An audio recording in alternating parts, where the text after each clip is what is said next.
monto uma prova de educação financeira? Essa foi uma pergunta que eu recebi de um professor que me acompanha nas redes sociais e eu decidi trazer aqui no YouTube para a gente conversar. Oiê, eu sou a professora Vanessa de Oliveira, professora de educação financeira há 8 anos na educação básica, e no vídeo de hoje eu vou te contar, professor, como eu monto uma prova de educação financeira. Vamos lá? Bom, eu sei que muita gente pode estar estranhando o título e o início deste vídeo. Prova de educação financeira? Bom, essa já é uma realidade em muitas instituições, em muitas escolas, inclusive na que eu atuo. Uma das formas, um dos instrumentos avaliativos é uma prova conceitual, aquela prova que a gente está acostumado a fazer enquanto professor, seja se você dá aula de matemática, história, geografia ou ciências.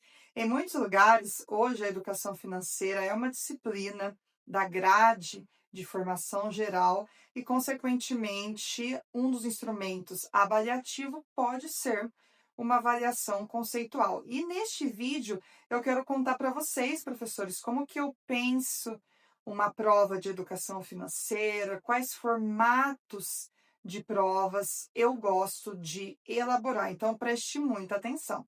Por aqui, no meu caso, professores, eu aplico uma avaliação conceitual ou prova de educação financeira por bimestre, ou seja, a cada etapa da minha escola, que é bimestre, a gente aplica uma prova conceitual de educação financeira. Uma coisa muito importante antes de eu falar da prova em si, ela não é o único instrumento avaliativo que eu uso na minha escola. Existem outros instrumentos avaliativos que a gente também vai falar aqui em outros momentos, em outros vídeos, mas é importante vocês saberem que não é o único instrumento avaliativo. Ele é um dos instrumentos avaliativos que eu uso para avaliar os meus alunos nas aulas de educação financeira, do 6º ano ao 3º ano do ensino médio. E agora, sem mais delongas, vamos ao que interessa: como montar uma prova de educação financeira. A primeira coisa, professores, que eu faço quando eu vou elaborar a minha prova de educação financeira é delimitar os assuntos que serão trabalhados naquela avaliação.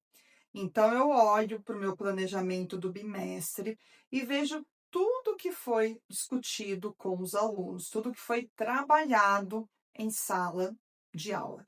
A partir dessa lista de temas, eu vou selecionar aqueles que são fundamentais que o aluno tenha desenvolvido habilidades e competências ao longo do bimestre. Então, o primeiro passo é selecionar os temas. Em seguida, eu preciso seguir um modelo de avaliação da minha escola. Então, cada escola pode ter um modelo. Tem escola que trabalha apenas com questões objetivas de múltipla escolha. Tem escolas em que você pode variar o formato de questões. Então, no meu caso, eu tenho a flexibilidade de variar o formato das minhas questões e não existe um número mínimo ou máximo de questões. Então, nesse segundo momento de montar uma prova, é a gente pensar no formato, e isso muitas vezes esbarra numa exigência da escola. Então, é importante, professor, que você saiba as exigências da sua escola. No terceiro momento, professor, eu começo a pensar o meu objetivo com aquele instrumento avaliativo. Então, que de fato eu quero avaliar nos meus alunos do 6º ano ao 3º ano do ensino médio. Então, daqueles temas que eu escolhi, o que de fato eu vou colocar ali, quais habilidades eu quero avaliar, o que eu preciso saber do meu aluno de educação financeira naquele momento. Isso é uma tarefa importante de fazer, sabe, professor? Não pule essa etapa, sabe? Então, o que você quer que o seu aluno saia sabendo ali daquele primeiro bimestre, daquele segundo bimestre? O que é importante dentro da educação financeira, dentro das suas aulas? O que é fundamental que ele tenha conseguido refletir, que ele tenha conseguido aprender? Então, esse terceiro momento é para isso, definir os objetivos daquele meu instrumento avaliativo.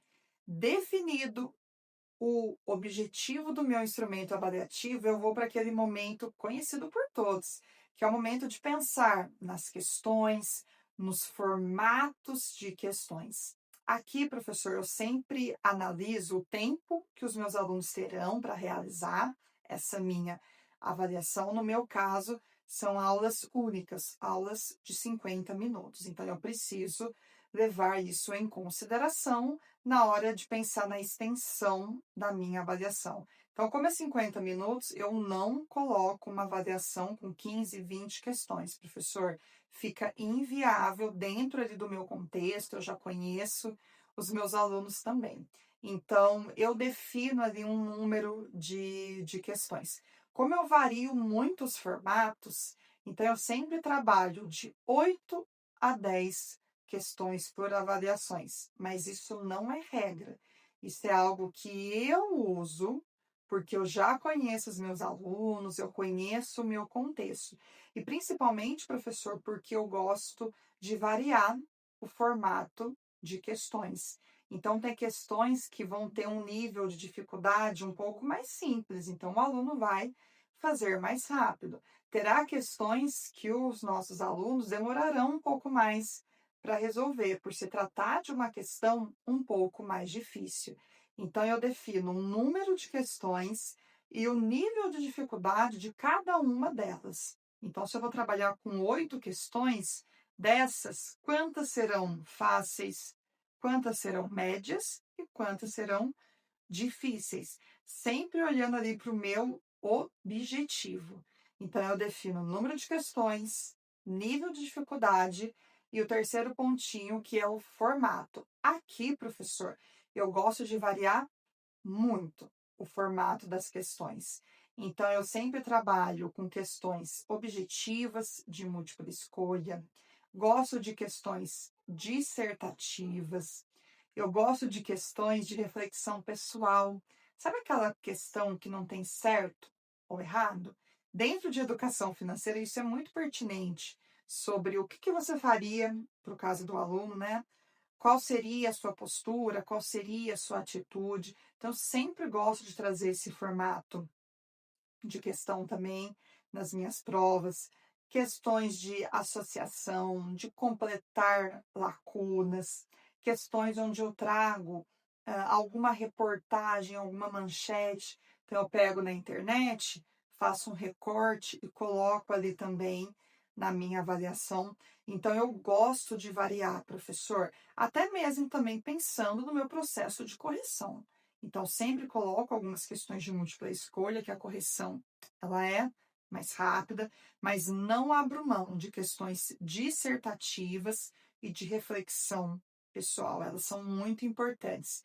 E, para algumas turmas, eu gosto até também de trazer alguns mini estudos de caso. Aqui no perfil, no nosso canal do YouTube, já tem vídeos sobre os estudos de caso.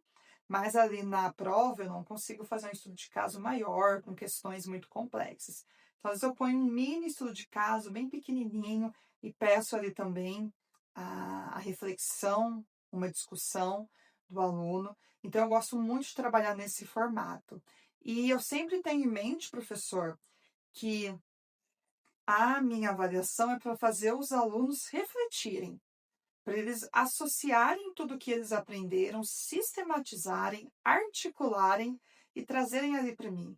Então, questões em formatos de o que é isso, o que é aquilo, dificilmente eu trago, porque eu acredito que isso não é o papel da educação financeira na escola, fazer com que os alunos memorizem nome, taxas, termos, mas que eles sejam capazes de articular esses conceitos, esses nomes, com situações do dia a dia para que eles possam tomar boas decisões. Então, a minha avaliação também é uma forma de colocar o aluno num processo de tomada de decisão, seja real ou seja hipotético. Agora eu quero saber, professor, me conta aqui nos comentários se você tem que fazer prova de educação financeira e qual que é o seu maior desafio no momento de montar as suas provas de educação financeira. Vejo vocês no próximo vídeo.